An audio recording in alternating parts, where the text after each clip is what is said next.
Yeah, just give us the big thumbs up when you're ready, mate. Jeremy Beadland. Live. Are we live? Right, we're live. Thank you everyone for joining us on National Unlockdown Day in England. I hope everyone's enjoying the gyms being open. I know me and Andy have enjoyed the pubs being back open. But let me tell you something. Don't be grateful for only having a few of us rights back. We should be fucking kicking off until all of us rights are back. Just putting that out there just for now. No, I'm going out on my own time. On my own watch. The time I go out today, I'm like, no, staying in for a week. Then I'm going to go out when I feel like it. Yeah, well, me and Andy had around tomorrow or something, yeah. Show them. We've been out. Well, we had a round of golf, and it were only going to be right to have 8 pints afterwards. So if we start talking shit, don't worry, but won't be any worse than usual. Two things we have to explain straight away off the bat. One, we have to do the sponsor shout out, and two, we have to explain where Badger France is. This sort of comes in with the sponsor shout out. Last week, remember he told everyone that he cut his dick really bad while he was shaving himself. Well, it turns out his bollocks have dropped off because he got infected. And you know why? That's because he wasn't using Manscaped. So send over the Manscaped. I don't know if it's here. This is the one. I don't think it's the one. No, this is what happens when you don't use Manscaped. You meant to pass it over like da da da da da. James is currently in hospital. His bollocks actually dropped off. I don't know what the medical term for that is. I have a bollock off. What were you using? Not this, yeah. Fucking Gillette. He'll be on budget, won't he? Well, that's what he said. He said last week he went to town on himself and he went like a bit too close. That sounds a bit sexual, doesn't it? That's what he said. Like, last week he did a job on himself, didn't he? He said he hit like some bollock artery or something. Sprayed everywhere. His missus were upset. But yeah, this is what happens when you don't use Manscaped. And it's just for your bollocks. I know we do talk a lot about bollocks on this show. Loads of bollocks. We talk absolute bollocks on here. But yeah, this is like full body. I use it all over myself, even my hands. But here, I ain't got hands like Richard Keys. Look at them bad boys. They're good. Yeah, don't forget 20% off all the grooming products. We've got the ball tone and the ball deodorant. We've got the aftershave. You've got all sorts. You've got aftershave. We've got the nose hair trimmer, the ear hair trimmer, everything for a good grooming set to keep you in check. See, Howson. Everyone, some ball sweat. Ball sting. Some balls. 20% smells off. good, that, mate. It's nice, that one, mate. It's very nice. I like that one. 20%. Yeah, cheap as well. 20% off with the code. How cheap? Cheap as hell. Cheap as hell. Cheap suits. You want cheap suits? 20% off with the code Kickin It. Next one, we're going to do a little shout out for our graphic designer, Big Kill. Have you got them to bring on the screen? Yeah, here we go. No, he's on it. He's on it. He's fresh. Hey, can tell he ain't had a drink this weekend. No shagging this weekend. No spooning. Strictly movies. Big Curl is a graphic designer. He did our artwork for the Kickin It logo, the one we've always got on the screen, the one you'll see on my Instagram. He's fucking badass. He's worked with a lot of top geezers in football and people like that. He works with a lot of top guys. He's done a lot of graphic work for fashion designers and lots of like this. You can tell his work's like top level. So shout out to Big Kill. We got any other Schoolie? Clearly not. No. Oh yeah, me. How about your own brand? Yeah, we've got 20% off of the 11th brand today.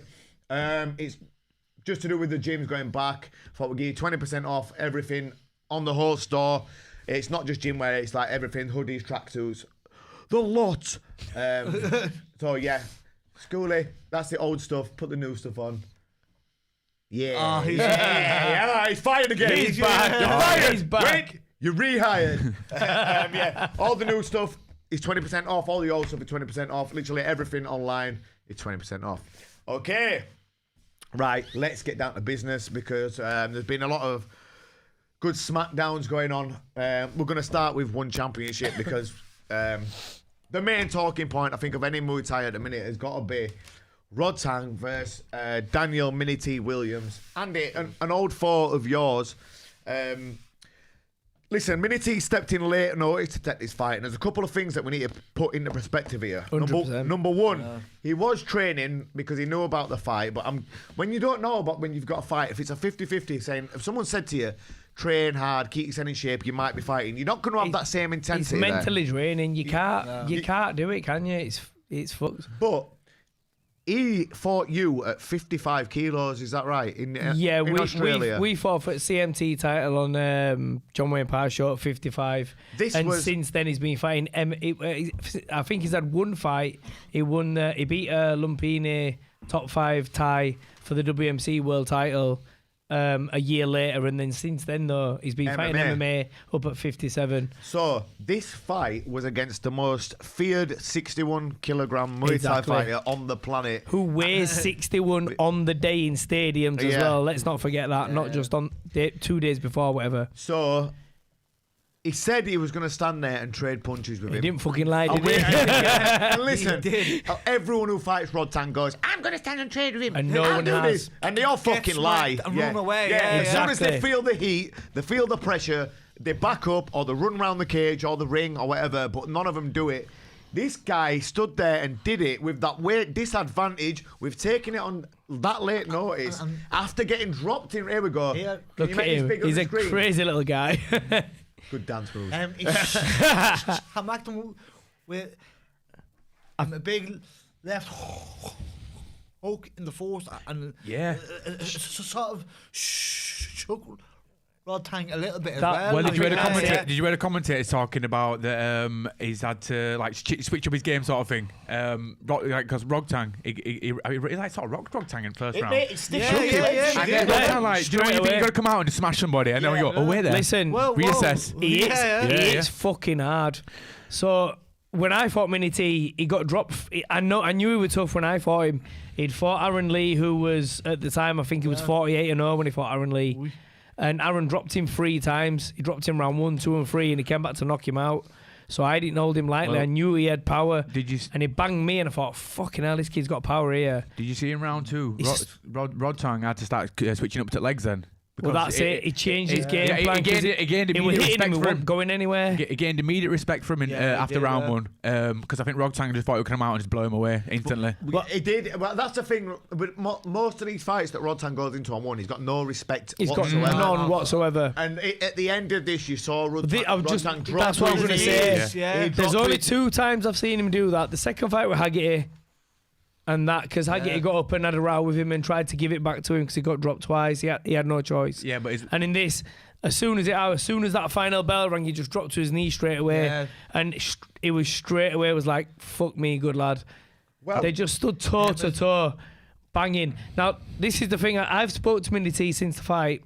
We've been messaging since the fight. He weighed in at 60 kilos.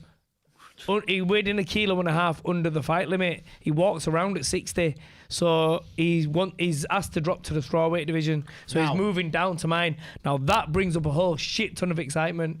Yes. Him and Rocky, him and Lasari, him and McGowan. Fuck me. That just them 4 fights alone is fuck me. That's like an unbelievable addition to sit there and watch. Look at him here though. You can see in the screen here. Look, you can see the size difference. There's not often you see a Rod Tang fighting under one championship who's bigger than because he's the smaller guy. He's the smaller guy. Yeah. He's small for 61 years as well. He's especially weighing in like the day before. He's definitely by far the smaller guy. It made Rod Tang use his brain. Definitely. It did. Oh yeah. And there's not many people under these rules set and with them gloves. Rod Tang will just his name's the tank in it. He'll just try and steamroll you. Exactly. He had to mix it up a little bit here because he realised, especially after round 2 when Meleady got dropped and bounced and back he jumped, he bounced up and was like, "Come on, then." There's only one other person I've seen stand toe to toe, and even then they kind of backed off, and it's the Brazilian guy from Phuket Fight Team, Walter Gonzalez. Walter did back off. Walter backed off. He was trying to score more against him, wasn't he? Walter spent a lot of the time on the cage. I don't think Meleady really. But this is the thing. Went to the cage at any point. Exactly. But Walter's his weight as well. He's his natural weight. So, like I say, imagine Meleady dropping. Sorry, I'm laughing at him dancing. You know what's funny? Imagine him dropping down to 57. so sick. Rotang owns one now because he was this guy's referees, doctors come in. Yeah. He called the doctors, didn't he? Oh, He called him like, Come on, guy out. Sort the guy out. Yeah. You better sort him out, mate. Oh, no, that was for him. That was for him. That was for him, wasn't it? He's covered in his own. Get in here and sort me out. But he did round 3. He didn't falter. Came back round 3 and started. He did like a jump punch, caught Rotang with a Super punched him, caught him with an elbow. It was nice. Yeah, it was a good fight. Like you just mentioned then, Andy, there's a lot of good fights for him in that division now. How would you see him going on against another one of your old opponents like Josh Tonner? How would you see him fighting against Dan McGowan? Because do you know what, the thing mate? is, in these little clubs, he's going to be a dangerous guy to fight because he's not traditional Muay Thai style, and he will stand and fucking swing. And the thing is, with he's him, very tough, clearly. And the thing is, he's fought in the MMA gloves a lot. Yeah. I think he'd fought on CMT like 2 or 3 times before I fought him. Then he's obviously gone on to MMA, so he's been fighting MMA for 3-4 years. He's used to the gloves. He's used to that sort of style. His footwork and movements, like you say, it's not traditional Muay Thai. This isn't a traditional Muay Thai fight. What Exactly. people need to realise is It's when you're not fighting Muay these Thai. gloves, this is a boxing fight with kicks. Exactly. That's what I it think is. he'll You do can't good against stand there with your head like that. He'll do really good against kickers because he's got a good straight punch yeah. straight down middle. If he counters Exactly. boom. He counters Yeah. he counters really good with his hands. Do you know? And it's like you say about Dan. Dan's sick, but coming up against that contrast of styles where the counter with them little gloves. Yeah, you don't know what's going to happen. Where people have never fought in them little gloves. Do you know what would be a really good fight? Him and Rocky. I know they're not going to put them together. Similar style. They're not going to put them together because they're both Aussies, but that'd be a fucking incredible fight, them two. Or him and Lasari. Him and Asari would be mental. Imagine them two fighting. Both rock hard, both non-stop. So you could even... I think Lazaro he'll clinch him up. In round 2 or 3... In round 2, though, when he got dropped, you could see Dan kind of got... You could see he were a little bit tired. You didn't see him take a backward step once. No. Forward. He still kept coming. So it's kind of like this similar style of Lasari without the knees. Lasari likes the knee and elbow. Dan likes to punch and elbow. I don't know, mate, but... I really hope that he can make the lower division. He will be, but he'll sort that. He said it's easy. He said he's got no problems with it to me. So hopefully they do drop him into that lower division. He signed a 6-fight deal with him. I'd love to see him in against all them top boys because I think he'll really shake things up, to be honest with you. 100%. Watson, let's bring you in because the next fight on that card was one of your old opponents. And this was the most ridiculous thing I have seen in a long time. It was scandalous. It was insane. Enrico Kell, one of your old opponents, Jordan, he fought Chingnon, is that how you spell it? Chingon, Alazov. Alazov. A very, very tough Eastern European. And Enrico Kell, he set a blistering pace that he just couldn't keep up with Jordan. Talk to us about that fight a little bit. Well, that's the thing with Enrico Kell. He came in, he was tight guard, but he just machine gun punching. He's throwing like 10 shots, 10 shots, and then he's not tired. He never dropped his hands once either. No, it was not once. He played a really good game. Walked in, he got him the distance, and then fucking. But Alazov, he's never been in the ring. Alazov, never been in the cage, and I think you could sort of see that because he was like backing up. He was on the cage all the time. Yeah. And Enrico, I think it was the round 3. He hit him with about 7 shots. What Enrico does is when he'll throw 2 or 3 shots, and when you're ready to counter and load up, he's still throwing shots again. So just as you set yourself to go, boom, he hits you again and disturbing your balance all the time. That's the thing. If someone's got someone who's breaking your rhythm constantly like that, unless you got a completely different game plan to try and set up and change, you've screwed. Well, I'd like to have seen Alazov because Enrico he's quite wide stance, and I'd like to see him throwing that inside low kick just to disturb his balance and stop him throwing all in punches. But that's what Enrico were doing. In hindsight, that's easy to say, but like when you're getting 20 punches thrown at you every 10 seconds, you know what I mean? You know what, Jordan? It's interesting that you say about the moving back on the cage because the fight was really close.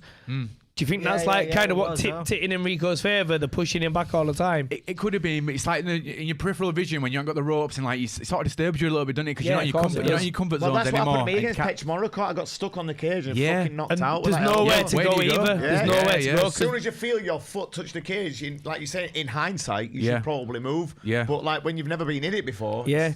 Well, that's what no one realises with the cage. The commentators made a good point that he was circling and expecting to meet the corner of the ring, but he was circling. He was never ending. He was going forever. That's it. It's the ling of trust. And that's what no one realises when you fight in a cage. When you actually hit the cage itself, There is nowhere to go. Yeah. He's sturdy. He don't move like ropes. You get stuck there, so you can't fucking move. But Enrico was fitter. He just had that little bit of extra fitness. Mate, and little bit. End up fighting with like, I'm sound. Nah, not even breathing a bit. He was tired, but he hit it well because I know the last round, he knew he did enough. He caught him with that last flurry, hit him a few times, and he sort of like just moved off. He knew he'd done enough. But he was close. One referee. Split decision. It was very interesting because I thought Enrico. I rewatched it last night in bed specifically for coming on here, and I messaged him straight away going, fuck me, I'm knackered, I've only watched it. I was laid in bed and I was tired from watching it. Yeah, but look at that tight guard and then boom. Sorry. Idiot girl. Come on. We're in a podcast. Get her live. on. You're Piss live. off, Kate. We're live. Good at that one. Jumping knee. The scissor knee that he did, yeah. Down in close and it lands twice. Yeah. Yeah, there he is, but inside low kick that you were on about. What he's pointing out as well is just they're both tough. They both are. Rock hard, mate. Yeah. Enrico took a disgusting head kick right back of his head. Yeah. And just stepped forward and threw about 8 punches. In round 2, that one, I think. Yeah, right start of round 2. Yeah. It was a crazy fight. That fight. was right. Another thing that needs worth a mention on this. Can you get this ready, Schoolie, please? Eddie Alvarez versus Lapacus. Like, we don't often speak about MMA on this because, let's be honest, none of us know fuck all about it. Because we don't do it. Yeah. But this fight, there's been a lot of controversy going around it. It was broadcast live in America. Eddie is a huge name in America. He's been UFC champion, I believe. Is it Bellator champion? He's been Schoolie. Yeah, Bellator champion. This is the only big name organisation he hasn't won. If he'd have won this fight, he would have probably got a title shot because he won his fight. Most likely, he won his last one. Now, he got disqualified here for some shots that were supposedly around the back of the head. Everyone on supposedly the American... being the key word. Supposedly, yeah. Even fans... Chatry said he was disappointed with the result, wasn't he? Yeah, the American fans, they fucking crucified him on social media after this fight. What were your take on it? Me, it looked fucking all right. It to was me. sound. It was fine. Neck and ears. Yeah. It was Where is... I mean... It's coming up in a second. It was little.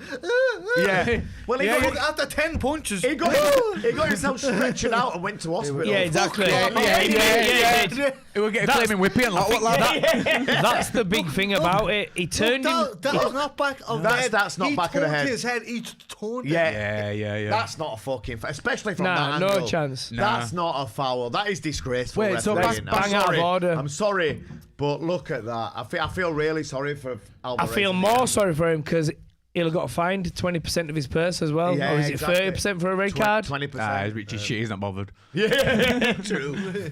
But yeah, look at that. No, that guy. Please, somebody help me, please, Jesus. He played on that big time to get the win, and now he's got. And now it's sad. As a fighter, no one should do that.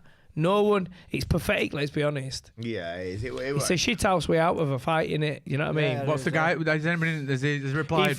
He fought, but I know who he is. He fought when I fought Josh.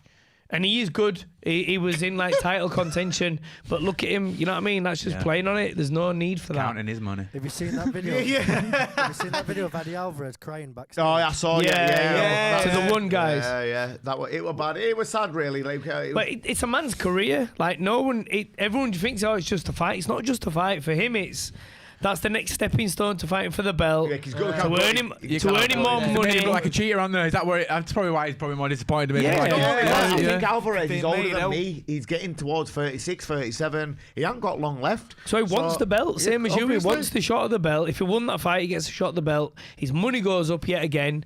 It's just all things about looking after your family, isn't it? Really, it's a knock-on effect. But not exactly. It's bad publicity. This is going to propel him forward even more. You know, he's going to be in the mainstream, highlighted. There's going to be no that can happen now other than a rematch. I don't think they can't put Lapacus forward for a title fight. It's got to be a rematch. It's got to be a rematch, and then the winner goes for it. Should put his shorts on backwards, that guy, next time, shouldn't he? So it turns his head into it. Sticking with the one card, there was also another shock in the MMA division, and this was Mighty Mouse getting knocked fuck out for the first time ever. This guy is sick. He's so sick. This is a great video. Just clip this though. This slow-mo. But do you know what? Do you know what no one realised? Have you seen the reel that he put up earlier? drilling the left hook, right uppercut. Oh, He put a reel up going, things don't happen for a reason, and he was drilling the left hook, right uppercut, left hook. Timed it. Watch Mike Mouse's head go down. And when his head goes down, timed there you go. Timed it perfect. But like I say, he put the reel up a couple of days ago going, I worked for this. I knew it'd work off him. I knew it'd pay off and blah, blah, blah. What a lot of people don't seem to understand as well, because a lot of people are like going, what's he doing? He need him on the floor. The knees allowed one him championship rules, you're allowed to knee a grounded fighter. This is only in one championship. UFC don't allow it. Bellator don't allow it. I think it's only UFC. Only one. Yeah. So do you think... At that point, instead of covering his head, do you think maybe he forgot about it or what? Because he's only fought a few times. He's had for one. Is it 3 fights now on one? Yeah, but no one's touched him really. But he's actually won a fight with that. His first fight or second fight, he did that, so he knows it's legal. He looked a bit He looked shook from the punch. He's not even looking. He wasn't even looking. He was very shook. He was very shook. He wasn't even looking though. Like he was facing the other way, so like he's probably just got you autopilot on in. Yeah. Did you see what he put on for one championship the other day? That's quite interesting. I'd love a kickboxing fight. I'm not bothered about fighting MMA. He wants to do a bit of stand up now as well. Yeah, that'd be cool, wouldn't it? Who said this? Demetrius. Mighty Mouse. He said I want to do fucking kickboxing. Ilias jumped straight on and called him out. Ilias has got one fucking duty, and that's to rematch Superleg. And yeah, of course it is. He needs to keep his fucking mouth shut until he does what's right. Exactly. Until he gets beat again. Yeah. Because that was. Then he can find. Yeah. It's not that was like you thinking. You know what? Maybe I can I'll jump on the bandwagon against the big high name. Yeah. But yeah. Coming on to the Thai scene now, there's been a lot of good fights over the last weekend. I think it were on Thursday, Friday last week. There are a lot of good shit going on here. We're going to start with Pech Panamrung from Kiat Mukau Gym versus Chu Jaron. Now, this was Pech Panamrung's first fight back into Muay Thai for 3 or 4 years, I believe. Meleady, did you think it was going to be a bit rusty? Because he looked sublime to me, even though he lost the fight on points in a very, very close fight. All his Muay Thai skills, which obviously we'll be using a lot of them in Glory Kickboxing, were all still there. Meleady, did you think he was going to look as well as he did against a big, tall, strong guy like Chu Jaron? I didn't know. Like I thought, like it'd be rusty. Chu Jaron would mash him down, clinch him up more. Yeah. Because he's been playing out of that game for a little while, like clinching, and to fight him, who was a big elite guy, yeah. I thought he was going to be a little bit like out of his depth, but he wasn't. He was sharp. His left kick was beauty. That left kick is fucking block as well. Yeah, mate, unbelievable, isn't it? I came in gym next. I watched that block. First block he did, and I thought this guy's gonna win. But like, it just made me disappointed with my own block. I came in gym next day. We were talking about only block. Only block. I don't know what that is. What's that? What's that word? Jordan, me and you touched on why we thought the decision went against him. There were 2 things that we came up against. Was 1, Chu Jaron's pressure, and 2, there was just a couple of times where he made him miss and like ran away, wasn't there? Yeah, well, I know Chu Jaron threw a kick, and he let him back, and like his back turned. His back turned, and then because he just swept him just before, and he swept him just before, and I think he was trying to hold on to that point, and the same thing happened, but he dipped away, ran away into the corner, and it made him look a little bit, even though he was doing so well, it's made him look a little bit... Subtle things like that to the judges in Thailand. If you do something like that goes against you big time. But that's why Thai judging so... It's like ruthless, mate. It's a good game, innit? Yeah. Like, because there's like just so many like factors to it rather than just landing shots. It's about the balance, the style. Exactly. You know? I still pushing on. Can't understand how it lost, to be honest. If they're saying it's efficiency, that it wasn't as efficient with his pressure coming forward as Chu Jaron was. Yeah, but I don't know. I don't think he was. I thought his left kick landed more. Cleanly after the first 2 rounds, and it was landing more like, and his left block worked a lot better. Till once he had the source of his big. Yeah. That was it. That's all that kick, like, Chujaran had, wasn't it? Was that big right kick to start with. And that was the first 2 rounds was just left kick against right kick, wasn't it? And it was putting him off balance. It kept catching him high a bit, wasn't it? And knocking him off balance. But then round 3, because we were all like messaging, weren't we? And like round 3, round 4, I thought he schooled him. Yeah. I didn't really see how we got. And like the first half of round 5, he took the piss out of him. It was just kick, score, move. Chucked him a couple of times. Nullified him. And then the decision given, all 3 was like, what? Yeah, I thought. I've not watched even it though back he to was like fighting off see, the do you know back what I mean? foot, I thought he was still doing enough clean work. And Yeah. Still holding form, still looking good, still keeping balance, still not losing. Like, although he was giving ground, he wasn't like. Losing position. Yeah. True. It was tough on a judge, don't get me wrong, but sometimes it's really hard. But it was a brilliant fight regardless, wasn't it? It was a great fight to watch. The stadium fights, like, sometimes like you just get lost a little bit and you think you're looking for something and they're looking for something completely different. Because like in Lumpini and Rajadamnern, you'll have one set of judges in one stadium. I believe it's Lumpini, and they want clinchers. That's why Pet Buncho always fought there. Because and never in Rajadamnern, Sagatdal. Those type of girls always get fighters. They always fight in that stadium, and you'll never see them in Rajadamnern. Then in Rajadamnern, you get fighters like Lursala and Duao and Waranchai and all them type of fighters because they're wanting the more classic female style. But I guess you never know like exactly what you're looking for with the Thai judges. Speaking of classic female style. Taxing Lek versus Gowner on the same day, or it might be the day after. This was ridiculous. Yeah. They were ducking under kicks. They were fucking catching and doing all kinds of sexy flipping out of them. I thought Taxing Lek, just because he's a lot taller than Gowner Meleady, I thought he might just come forward and try clinch him. He fought him at his own game. Did you expect that? He fought like really well. Like I haven't seen him fight that well in year or so, like, and he fought really well. His left kick was class. It was so two fast. southpaws, wasn't it? Yeah, left. But Gowner, he hasn't seen him himself the last he's had a bit of a dip since the Rod Tank fight, was it? Yeah, he doesn't see him himself. Well, to be fair, if someone just walked in a stadium and never fought southpaw ever in their life and then beat me at southpaw, to be southpaw, I think I'd be questioning myself a little bit too. There's talk now though, Meleady, and I know you're gonna fucking love this one, because seeing as you were a clinch fighter. Taxing Lek versus Runkau is being rumoured. Two of the tallest guys at the weight. And Runkau's the guy who just knees you in the face without even like pulling your head down. You get in the clinch and his leg just goes. Dunk. How would you see that one going? I'd say Taxing Lek on the back foot and scoring up his kicks and that. Well, he'd have to do, wouldn't he, with the size disadvantage that he'd have against Runkau, because you cannot get close to him.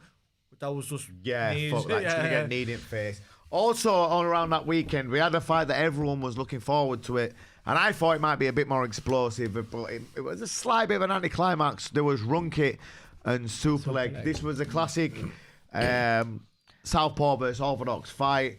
Runkit was a little bit bigger. Superlex is a little bit more experienced, a little bit older. Jordan, it was right kick versus left kick. I'll tell you what impressed me with this one. It was how Superleg, a lot of times what he was doing, throwing a big power right kick and then teeping him before his leg had come down. And I was like, yes, his balance there was sick. You're good at that move. Just talk us a little bit about that fight. Yeah, I thought it was two even fighters, both same size, both similar size, similar styles. And I thought, it was all right, but I think that Superleg, he just edged it. It were like he nicked it, didn't he? He was just slightly smarter, wasn't it? It was a couple of flurries that he did. I think it was round 3 or 4. He did like a boxing flurry, boom, boom, boom, did a kick, and then knocked his head back a few times. I think that edged him the round. Round 5, they started fast. But then, everyone doing disco in round. We spoke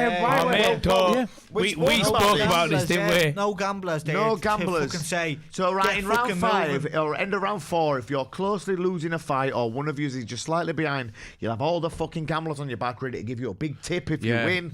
They'll be all screaming at the corner, telling you to go for it, go for it.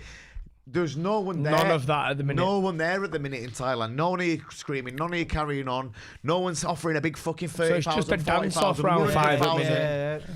No one's there to fucking edge them on a little bit, is there? So they were all just like usually in the stadiums.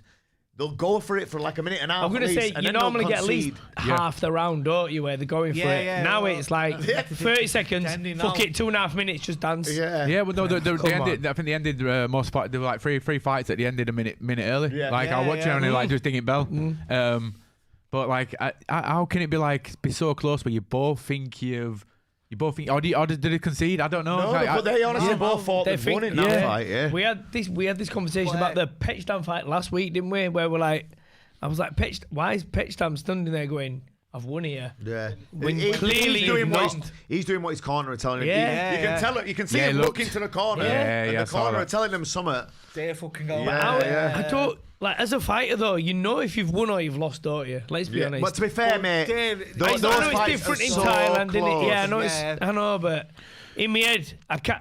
For me as a fighter now, it's different. Obviously, it's different in England. It's different how we train. It's a culture difference. I could not be in there in last round knowing, or in my head knowing I'm behind and go, fuck it, I'll dance. Well, like we just you said, know what I mean? Though, they don't know they're behind because they're looking to the corner. The corner are going like, you've won. Yeah, maybe. Yeah. Oh, yeah. Like you say, though, it's like different judges looking for different things and different. Yeah, so it's hard. But actually, it's just like for us, like none of us would do it. Yeah. Even if we're in Thailand, I'd be like, come here. It's the culture gap, isn't it? Yeah, like in Thailand, it because they see it as, it's like work to them, isn't it? It's like it's an academic vibe, and they're not. I don't think they're going to lose any respect by not fighting in the last round. But like us, you know, like you're like, come on, imagine our mates. You were getting decked then. What were you doing, dickhead? But yeah, like one thing. In that fight where Superlek slipped and his head kick was landing. Yeah. If that hadn't, if he hadn't have slipped, I think I might have fucking ended him out. Him. Yeah. I wrote down. I took a screenshot earlier of Runkick's next fight. I saw it rumored earlier. Runkick versus Nunnan Lek rumored. That'll be very, very good. That'll be naughty. That's rumored for 7th of May, so I'm not sure it'll be on that big show that's coming up. We'll talk about that afterwards. High skill level fight. That will be a good one. As for Superlek, the only thing I think most people are going to want him to see him do is fight either Rodtang in the stadium or rematch Ilias for the kickboxing title.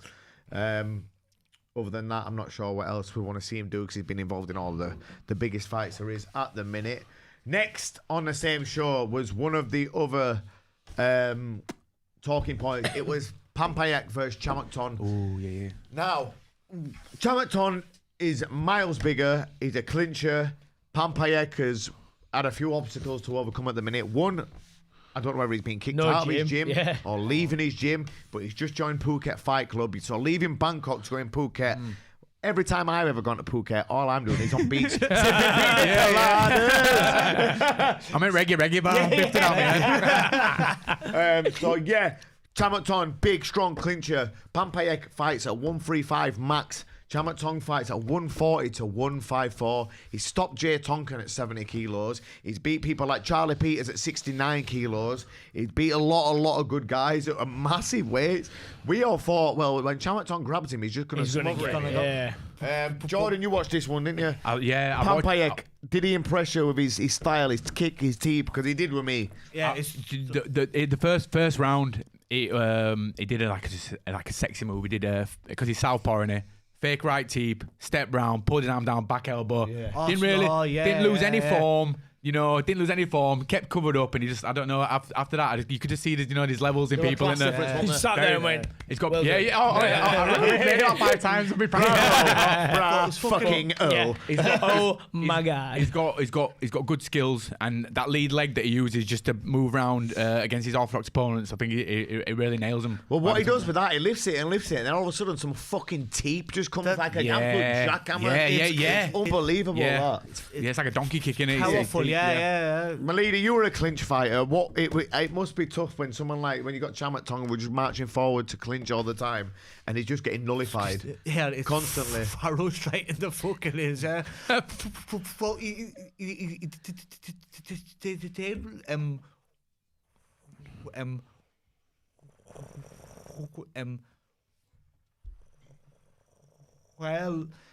He mixed it up. He didn't just go to clinch. He did. To be fair, we're trying to kick with him, and he was trying different stuff. But I think that was to do because I think he realised that he wasn't going to be able to work. So he had to. But I was watching videos of Chamaton training in PK and that, and he just looks slow compared to Vampire. And that's the thing when you're a clincher like he is, and that is solely what he relies on usually. When you get against someone who can nullify your clinch and who's as technical and fast as Vampire, kind of like out-skilling you sort of thing. But to be honest though, I didn't rewatch the fight, and I sort of edged it towards Chamatong. Round 3 and 4, it mauled him. Like literally mauled him. He swept him a couple of times, and Pampayak, he looked tired. Yeah. He did look tired. Maybe difference getting to him sort of thing. Yeah, he did. I don't know. He just looked. He was on his back foot, and he didn't look. He didn't too look much reggae about that. Yeah, 100%. He's not been training. He's been drinking. But it's going to be interesting to see what Pampayak does now, because I've heard a few different rumours about what he's going to be doing. I've heard that he's going to evolve to train as one of the trainers there. I've heard he was going to retire from stadium fights. So he'd only be on one then, wouldn't he, probably? Yeah, he's a one fighter that we hadn't seen him fighting one for a while, even though he was having a good run there. Smashing everyone when he won his last fight. But now that he's at Phuket Fight Club, it'll be interesting to see what's going to happen. Is his manager still the same from Jiet Mungnon, the female boss of Jiet Mungnon? Is it still her? Fuck knows. Who knows? Either way, it will be interesting. Next on that same night, there was the fucking Bolo Young, the fucking little Terminator, God Legpet versus Prabsuk. And the only time I've ever seen this happen before, Jordan, was when you fucking stopped Mikhail Lalaman. Oh, yeah? Pishello, yeah.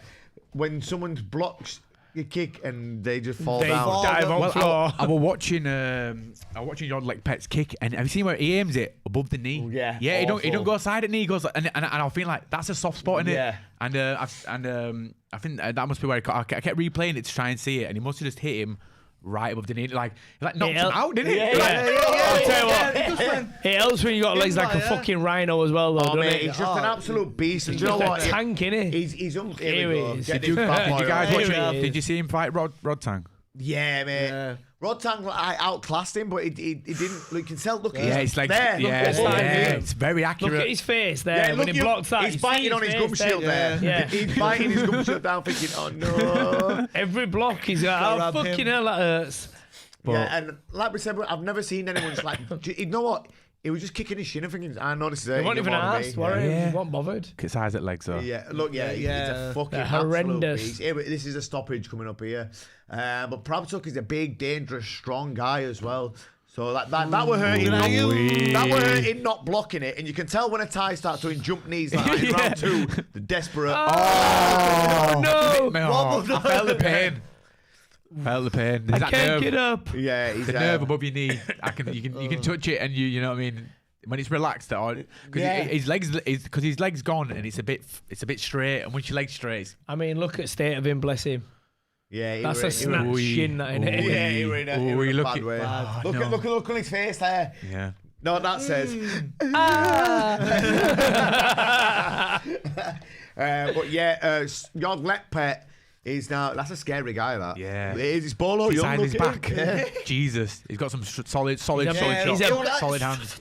He's put together, isn't he? 63 kilo as well. Is he? Oh. Yeah. 138 this one. Small as well, isn't he? Yeah, I'm going to say it looks tiny. 138 this one. That's about 62.8 kilo. Rumored. What is he about your height or? No, is he fucking smaller than me? He's smaller than us? Yeah, smaller than us, mate. He's small. Very small, very just small.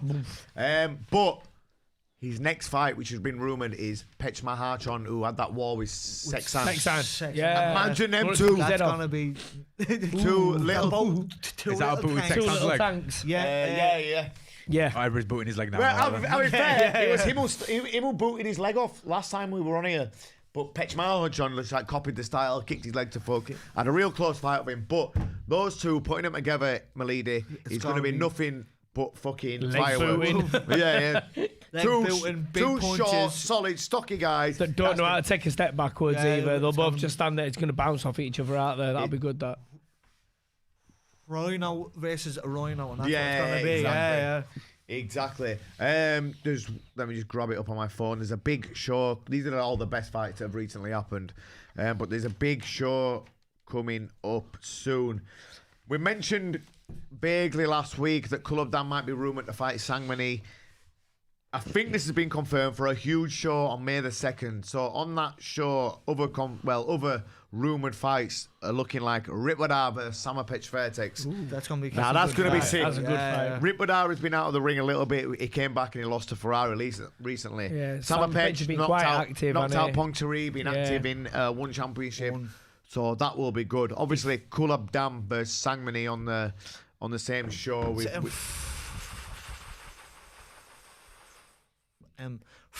Harari's someone on it as well. Ferrari's on it as well. Is fighting Nungan Nungan That's the one. That'd be a good fight. You'll have two tall, good fucking technicians, Good two technicians, strong bulls fighting each other. So yeah, that's going to be a good show. I don't think it's been actually confirmed when and where it is, but something else that has just happened in Thailand again now is Lumpini hasn't been open that long. Fucking shut again. Is it? COVID has had another. 2 more people in the whole of Thailand have now got COVID. So close everything. We're done. And this is must be another blow for fighters. This, so we're just trying to make a name for themselves and stuff, and like getting it out there. But it's for money as well, like you say, like with the gamblers, all this is fucking the economy up massively. Never mind fighters, just Thailand in general. It's ruining the economy, innit? Yeah, like no tourism going. No soy for nobody. 4 floors of horse.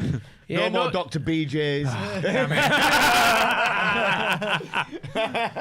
Don't look, he's reminiscing. I remember those times. Yeah.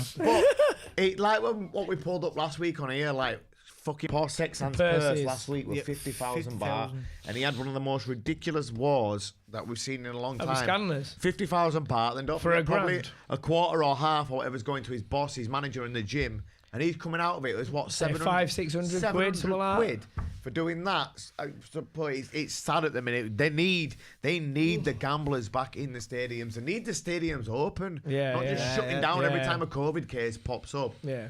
But I don't know what the vaccine situation is there. But having said that, the vaccine situation is fucking all over the place here. It's rolled out and we're so shut. So we're still not allowed anyway. So exactly. What's it going to do to them? Schoolie, do we have any questions going on back there? I've sent them over to you. Do you text me him? Oh, alrighty then. Quite a few. Right, Matthew Adams, the first one. Do you think the rise of one championship has turned Muay Thai into a hybrid sport under their rules? Yes, it is a hybrid sport. 100% in one championship rules, it is a hybrid sport. We touched on this earlier, didn't we, Jordan? We said this is like a boxing fight with kicks involved in it. Yep. When you fight in them little gloves, it's not going to fucking be the same as... it's not, is it? No, that's why I like watching the stadium fights, because you see more... It's more like it's more an eclectic. It's classy. It's beautiful to watch. You can really understand like the balancing and stuff. But like with these little gloves in it's more sort of warfare, innit? Warfare, yeah. It's like just 2 at it in it. And, I mean, like your classic example is Rogtang. Look how Rogtang fights in one and how we fought against Gaunar. There's your classic example. He changed his stance and beat one of the best southpaws at his own game and made him look a cunt. Andy, you fought under both the rules, and what sort of. Yeah, you've done it twice now. Yeah. You've done it against Mini T. Yeah, I've done it. And you've done it against Tono. What are the main differences in scoring? In what are the differences in just like holding your guard, your protection, it's your everything? hands, innit? You're like your hands. You cannot drop your hands for a single second. You've kind of got to be alert all the time. You need one thing I never did for it is you need more head movement. Something you do a lot of, and it's good. You've adapted to it really well. It works good for you. Your head movement's sick. I can't move my head for shit. So from breaking your neck, I just can't do it. It's physical impossibility. I don't have any blood. But your hands in general, I think when I agreed to fight on CMT, the one thing Wayne said to me was like, you got to change your guard. You kind of like, if you're defending punches, you kind of have to grab the back of your head. And if you watch my fight with Meleady, I didn't drop my hands once. Whatever. Which is I did. I don't believe it. I did. 5 rounds, I was like, fuck me. I'm too scared to get hit. I was like, I know he hits really hard. Fuck this guy. And then I fought on one and went, yeah. I like the circling in one, like, you know, waiting and clashing, bam, bam, bam, bam, and then waiting. Because you can't just, a lot of the times, if you're staying in the pocket, you know you're either going to get dropped or they're going to get dropped. Yeah, that's it. You need to be smart about it. I was watching Odds Topic fight, and like he was just coming in, doing some sick technique, bump, coming back out. And then moving out. Yeah, I really like that. Just the waiting, pouncing, coming back out. That's it. It's like it's a whole new sort of strategy and game plan when you fight on one with them little gloves on, especially for us guys that have always fought 5 freeze, 2-minute rest. Meleady, you went to 3 freeze in a minute. You fought on CMT with a cage in the cage with the small gloves on. You didn't have no time to repair for it because you took it on a week notice. What were the fucking? Were it a bit of a shock when you got in there and you thought, hang on a minute, that shouldn't be landing, but it is. Wasn't like obviously. I was thinking, oh shit, like small gloves, gas. I went, oh. No, it's not so bad. It was down until last round. What do you mean? Fuck then. Then he was really tired. 1 week, 9 kilos. Flew halfway around the world. I was fucked. Was it an acoustic environment? He batted him until last round. He got tired. He was winning easy. Boom. Knocked down. Really tired. Think I'll fall down. Right, next question is from Yaz Ali. Is Jordan going to make a comeback? If so, who would he like to fight? Ooh, do you know what though? Like I said last time, I'd like to fight Dalbeck, but I won't because he's my mate. You know what I mean? Yeah. I'd like to. If I can start dieting, because I had really big. It's committing to the time to train again, and it's like, you know, I don't know. I might do. You've got your own little business now and stuff like that. It's different now. Yeah, it's but harder, you know, when you're working and that. Are you doing it for the right reasons? Yeah. You know, what I mean? Yeah, 100% back. You know what I mean? Losing from my brain cells or whatever. But if I were going to come back, I'd like to pick up where I left off. I'd like to rematch Petrosian's brother. I'd like to rematch Enrico Kell because they're the ones that, you know what I mean. Yeah, they're the big names as well. If I'm going to do you want to get my scalp back. You know what I mean. And you know what? They're guys that we know you can beat. That's the thing. It's all out now. It's all out now. You know you can beat him. Yeah. He's back. Right, that's it. Signed, sealed, and delivered. I'd like to see you come back and fight Muay Thai more. Muay Thai. Kickboxing fights last time, and that's not what you. Exceed at. You excel at. I like to play the game, mate, and to me, Thai boxing it's fun.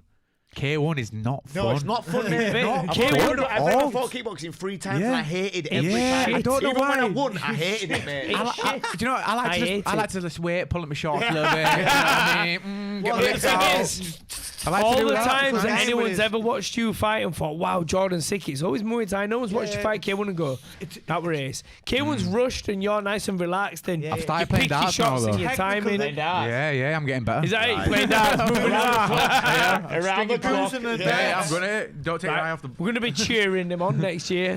I might do, but you know, it's committing to time, and it takes a lot of time. And having 2 years out, it's a long time, mate. But to step straight back in top level, some days you wake up in the morning like, today's the day. I got a reminder today on my phone. It said 77 kilos. I'm like, what the fuck's that? And do you know what, mate? It's funny that you mentioned the Sunny fight because I put Sunshine put that thing out, didn't they? Yeah. I shared that the other day on my Insta. Me on there as well. Nah, you forget him again.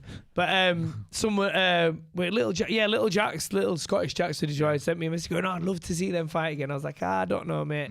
Jordan's not fought for 2 years, but I just fought. Dalbeck's just fought as well, and he fought yesterday. Round 4, I think. Round 4, round 4. Yeah, he battered him back. Looks like little highlights. He looked really good. Yeah. Next question from 91. MB, I think that's my fucking crazy mate from Scotland. It is, isn't it? It is. Question for all you two. All you two. All two. For you too. Bono on that. For you too. Where's Bono? But he hasn't put no fucking grammar in this, so he's fucked it all up. From Aberdeen, what do you expect? For you all, Aberdeenshire. Question for you all, 2-parter. That's what it is. Meleady, opponent you wish you had fought but never did. Ooh, that's a good question. It's a good question. Not bad for that knobhead though. Yeah. That's all right for him. Let us think on that. Come back to me. Back, yeah. Korean Jesus. Don't fuck with you know Korean what? Jesus. Jordan. Here, I won Shane Cardigan. Oh yeah. All Irish. Yeah. An all Irish battle. Because he was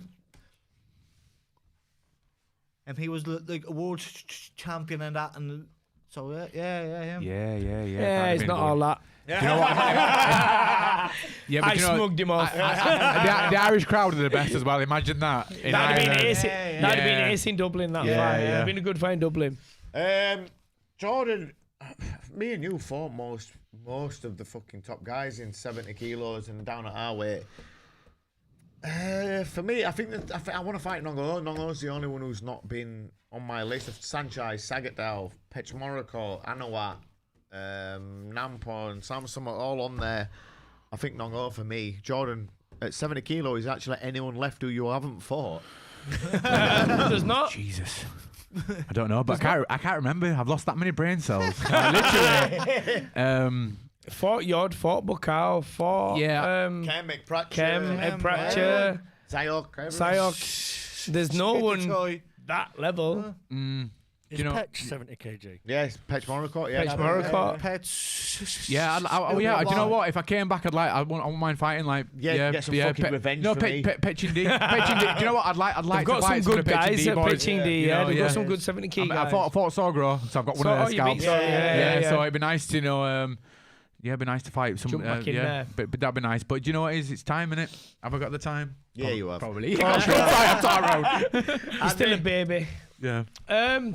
I can't remember. Do you know what, mate? I can't remember his name now, but there was a Thai from Fairtex that can you remember when I fought who beat me and got to the final of that tournament? My first Thai fight. Barrett's.